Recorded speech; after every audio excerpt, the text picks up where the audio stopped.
নমস্কার বন্ধুরা, আমি অরিন্দম চলে আসলাম আজকে এই মুহূর্তে বিরাট বড় একটা আপডেট নিয়ে। আজকে কিন্তু 25শে মার্চ মহা ধামাকা ডিএ মামলা কিন্তু আজকে কিন্তু উঠছে।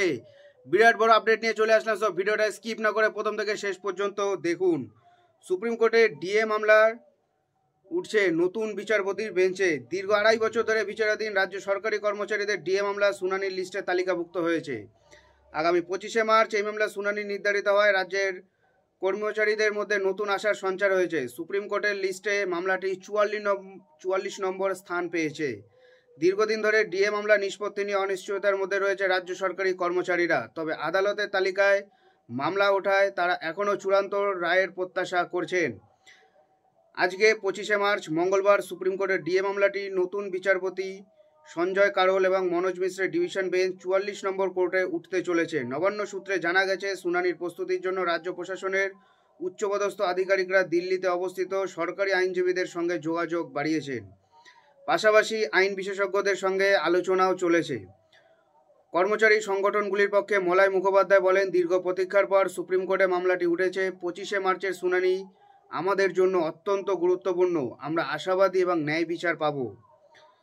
প্রসঙ্গত উল্লেখ্য, কেন্দ্রীয় সরকারি কর্মচারীদের তুলনায় রাজ্য সরকারি কর্মচারীরা ডিএ কম দেওয়ার বিরুদ্ধে এই মামলা দায়ের করা হয়। গত কয়েক বছর ধরে এই মামলা নিয়ে বিক্ষোভ, আইনি লড়াই চালিয়ে যাচ্ছেন রাজ্যের কর্মচারীরা। এই মুহূর্তে কেন্দ্রীয় সরকারি কর্মচারীরা পাচ্ছে 53% ডিএ, আর রাজ্য সরকারি কর্মচারীরা পাচ্ছেন 18% ডিএ। যদিও এপ্রিল মাস থেকে সেটা চালু হবে, এখনো পর্যন্ত চালু হয়নি। সো অনেক প্রতীক্ষা হয়েছে। এইবার কি মনে হচ্ছে?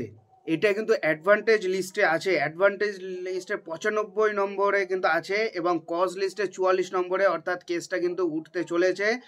এবং সেটা কিন্তু যতদূর সম্ভব 80% আমি চান্স বলবো। গত বছর 99.9% বলেছিলাম না ওঠার চান্স।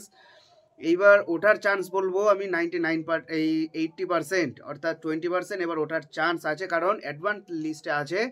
সো দেখুন আজকে কি হয়। আর একটা থেকে দুটো শুনানি হলে কিন্তু মামলা খতম হয়ে যাবে। সো এটাই হলো আজকেকার আপডেট। এরকম আপডেট পাওয়ার জন্য চ্যানেলটা সাবস্ক্রাইব করে আমাদের পাশে থাকবেন। দেখা হচ্ছে পরের ভিডিওতে। ভালো থাকবেন সবাই। নমস্কার, জয় হিন্দ, বন্দে মাতারাম।